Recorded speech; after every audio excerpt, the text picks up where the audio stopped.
4 years old, full of bright-eyed curiosity, she listened patiently. Her older brother was learning, and she wanted to learn so badly. He sounded out the letters and she copied him, lisping in her baby voice, still full of sleepy wonder at the world. A is for apple, but it's also for amazement, as the black squiggles miraculously transform into things that have meaning, order, information, a world for her to sponge up, and as she grabs a book to pretend she can read too, she discovers that she can. Her world is transformed by the story of two rambunctious children who hop on pop. Impish in her childhood innocence, she gets the idea to do the same. Ideas are not new to her, but transmitting them in this way is, and for years she will remember this day, the day she learned to read. All day she spends voraciously devouring book after book. She works her way through Cats and Hats and Horton's Hearing Who's and a Book of Feet. She reads out loud at first, keeping the next in line entertained with stories for hours until she realizes that the letters form words in her mind and she doesn't have to share them. This is a world for her and her alone, a world in which no one gets hurt and there is always a happy ending. Of course, as she writes this poem, she knows that her 4-year-old mind could not have been conscious of this, but the years have rosied the memory, and she remembers her first book like an alcoholic remembers his first drink.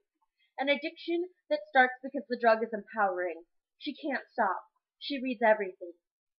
When bedtime comes, it is with protestations that she gathers the kindergarten library back into its child-sized bookshelf, and only with the promise that she can read again tomorrow, that she'll go quietly to her room, and yet she lays awake, dreaming of the things she has learned. When Daddy gets home, won't he be proud? And he is, oh he is, pulling his shining star out of her bed to read every Dr. Seuss book in the house to display her new achievement. By the time she is 6, she is mainlining Little House on the Prairie and the Boxcar Children, getting grounded from reading. She tries to quit, but she is hooked and not ready to give up this addiction. By the time she is 10, a book a day is not enough to support her habit. She has her own library card and is working her way through the blue-backed classics, the feel of the cloth bindings in her hands, the only way she knows she will escape someday. She will step into a world where things may seem bleak, but true love wins in the end, and there is satisfaction in the struggle.